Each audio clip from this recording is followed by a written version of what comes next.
All right, let's do this, ladies and gentlemen. Welcome back to the Uper Farmer Cigar Garage Talk. But this one is, of course, a special edition St. Paddy's Day. Happy St. Patrick's Day to all you Irish, non-Irish, and wannabe Irish out there. How the hell's it going?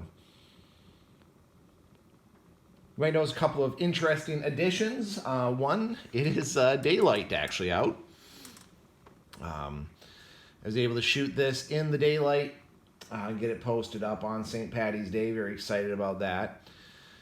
Also, you'll notice I have an actual beer, even though it's the Lenten season. And instead of chocolate bread, we have some delicious, I don't know if it's delicious, actually, I shouldn't say that, I haven't tried it yet, but Irish cheddar with Irish whiskey. Because it's such a special occasion, we have, so I'm going to turn this just right, Leaf by Oscar Valdez. This is a cigar that comes wrapped in a tobacco leaf. I've showed them on the channel before. Really enjoying these cigars. They're very nice cigars. I was surprised. I thought they were going to be kind of gimmicky. But very, very nice. So why am I having a beer, right? It's Lent. I've been talking, the last video I did was actually about one is too many, or one's not enough, two is too many. That's because on St. Patrick's Day, a lot of Catholics and churches give you what's called a solemnity. Basically an exemption from not all Lenten obligations and whatnot, but normally it allows for you to kind of take a little bit of a break, kind of celebrate a saint's life, and take a little bit of a break from your Lenten obligations. Not everyone prescribes to it. I think I said this is the Sisu Stout. Actually a pretty good stout. Kind of been saving this one. Let's try her out here. Yeah, it should probably be a Guinness or a Killian's in that glass, but that stout is actually really good. Very close to a good Irish stout. Anyhow, as I cut into the cheese here, I'll keep explaining. We believe that, well, some Catholics, I know when I did Exodus 90, solemnities were the big thing. You could get a break from your Exodus 90 sacrifices, because the solemnity is supposed to be a day of relaxation. A day where you kind of just take it easy, be with God, and take a bit of a break. St. Patrick's Day is one of the ones that occurs during Lent every year, and even when it's on Friday, bishops and even the Pope, I believe Pope John Paul II, made a dispensation so Irish Catholics could eat corned beef, it being a traditional Irish dish. Not my favorite, though, to be honest with you. My wife makes it every year. She does a great job, but I'm not a huge corned beef fan. Never really have been. Judge me as you will, of course. Let's give this cheese a try. Well, that's good. Well, that's real good. That's not going to last the day. That brick is going to be gone. So yes, I am Irish. Not as much Irish as my other backgrounds. Mostly I'm Slovakian, about 50% Slovakian. Both my great-grandparents were off the boat Slovakian. My grandparents were straight Slovakian. My mom was 100% Slovakian. My dad had a mix of a few other ethnicities in his background, one of them, of course, being Irish. But as a great scholar once said, it doesn't matter if it's 100% or just a drop of blood. When you're Irish, you're Irish. Do I believe that? Sure, why not? The Irish culture, I did get to go to Ireland. It was one of the most amazing experiences of my life. I will never travel to any other country if I can avoid it, besides Ireland. I went there for the Special Olympics, Summer Games. I went there for medical support.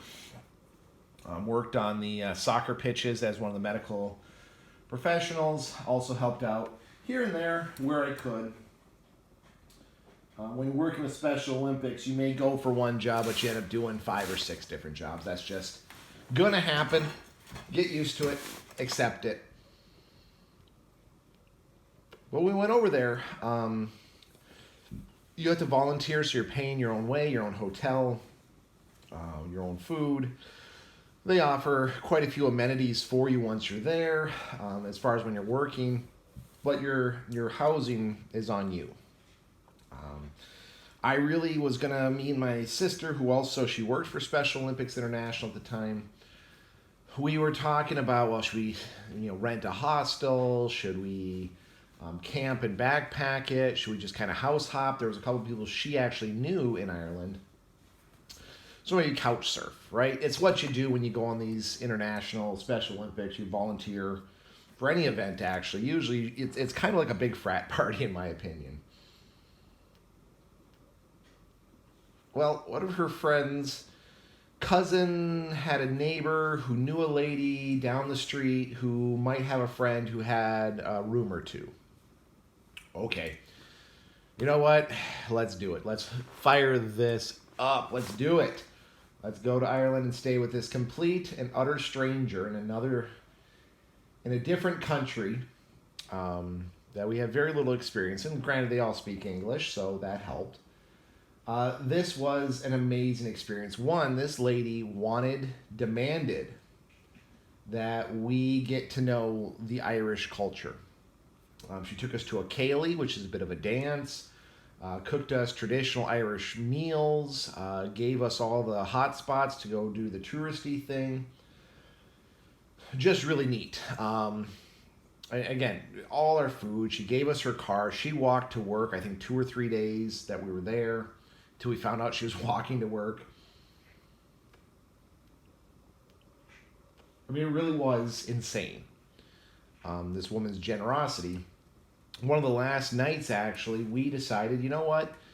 She took us to this nicer, I mean, not super like, gotta wear a tie type restaurant, but a nicer restaurant. Oops. Well, I don't know how the hell that happened. My cigar just took a dive. That's a good sign. Me and my sister are like, we're going to pay for dinner. So we went, stole the bill from the maitre d', and this woman was appalled, angry. She said, you don't know Irish culture, but when we accept a guest, we accept a guest. They are almost like more than family, she was explaining to us, especially in what she believed, that when she accepts a guest in their house, like, you give them what you have first, and then you take what's left. So by us buying dinner, we gave her one of the biggest slights, she told us, that was possible in her life. We basically took all this, what sacrifice and whatnot that she had done, and thrown it in her face and said, we don't care. So, of course, we were just horrified that we had done this. We explained to her we didn't know. We were so sorry. Please forgive us. She did. She said that she wouldn't talk to us the rest of the night as punishment. So we understood what we had done. And that was fair. That was fair. So, yeah, it was a very interesting culture. It really was. We were in a town, we were in Dublin, a town of, I think, 3 million people. You wouldn't know the difference between that and some of these small communities up here in the UP. People willing to help, people willing to talk to you, take a second to answer questions, very polite individuals. A very, very neat culture to live in. Of course, I think I talked about this in another video. My sister went more the touristy route.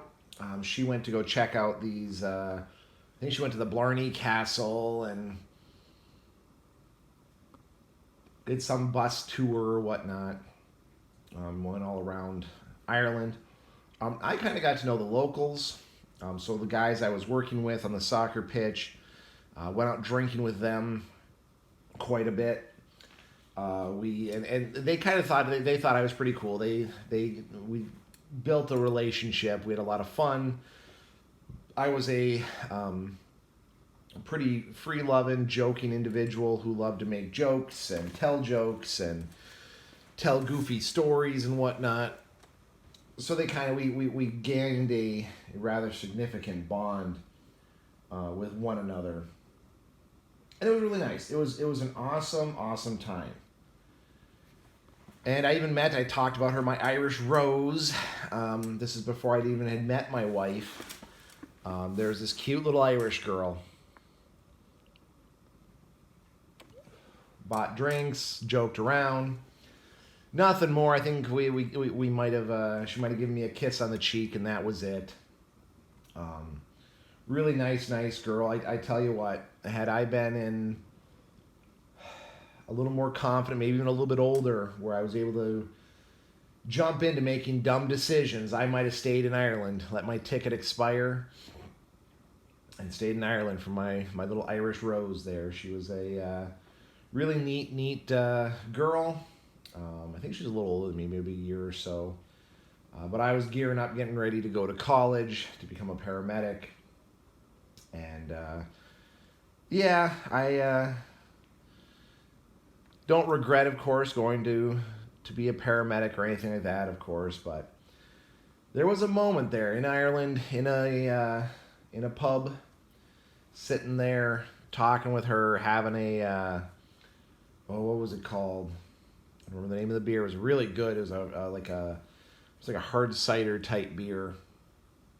Sitting back, talking with her. I'm not gonna lie. There was a part of me that said, "You know what? Don't catch your flight on Saturday. Get back to your roots. Stay in Ireland." Yeah, it was an interesting experience. Of course, spoiler alert. I got back on my plane. Never really thought much about her, maybe a little bit, but since then it's just been random stories about my excursions out to the Emerald Isles, which they're not lying when they say Emerald Isles. It is all shades of green. You see every type of green. It was a fun experience, especially being there for Special Olympics. I got the non-tourist tour of Dublin. These guys that worked at the soccer pitch gave me the real tour. Driving around, they're showing where IRA battles had happened, where bombs had went off, where different important events that the Irish and British government would rather forget about. They were showing me those sites. We went into the Guinness Brewing Company, and there's the Guinness Brewing Tour. One of the guys worked there, so he took me on a separate tour of the factory. That's where I learned about, the Guinness makes different formulas for beer. The little Irish Rose, when I told her I wasn't into beer, she then made it her goal for the rest of the trip to make me enjoy the good stuff, right? Enjoy beer, like beer. She succeeded. I love it now. So, there's my Irish background again. I have a bit of Irish in me. I do like the culture. I liked being over there. Do I ever say I'm 100% Irish? Of course not. Would I ever sit back and dream of renouncing my citizenship and becoming an Irish citizen? Oh, 100% no. I'm American through and through. It was actually kind of funny. I was filling out a survey, and they said, "What's your ethnicity?" I'm like, American. Because I'm born here, I'm raised here, I'm multiple generations here. Proud of what we have, I'm proud of what we've done. But honestly, looking at your heritage, looking at where you came from, why you came here, the stories about my great-great-great-grandfather who moved here from Ireland, his story was quite unique. I can really resonate with some of it. Other parts are kind of goofy. I'm doing some searching in history of where my family came from, where the name came from. It's neat. And this St. Patrick's Day, or any St. Patrick's Day, it really is a good time to stop and talk about it. Talk about your heritage. Talk about the Irish culture, the Irish history with your children. And it's also in mainstream. It's a time to drink some good beer and eat some bad cuts of meat and live, laugh, and be happy. There was once a great scholar who said, you know what, if every day could be St. Patrick's Days, there would be no wars, there'd be no fighting. Well, no long-term fighting. There'd be fist fights every night, but we'd wake up every morning, go to church, and sin no more. Because it is a time when people can relax, can let loose, can cut loose, can have an excuse to have a beer with someone they don't know. Act goofy, act silly. All that made possible by a saint. Spoiler alert, he was not actually Irish. He was kidnapped by pirates, taken to Ireland, eventually got his release, and spread Catholicism through Ireland. So St. Patrick, technically, not from Ireland. A little spoiler alert there for you folks. Hopefully you knew that. If not, I'm sorry for being the bearer of that news. Very interesting individual. I recommend you look up his history, his story today. It's a pretty cool little story. So anyway, I'm going to go enjoy my cigar, enjoy my beer, and some actually really delicious cheese. That might be my lunch and dinner tonight. Definitely a midnight snack too. Because that's tasty. You can't taste the whiskey really hard, but that cheese is melt in your mouth, delicious. So I'm going to go enjoy that. I hope you get out and enjoy yourselves too. Happy St. Patrick's Day, and stay safe out there. We'll see you on the next one.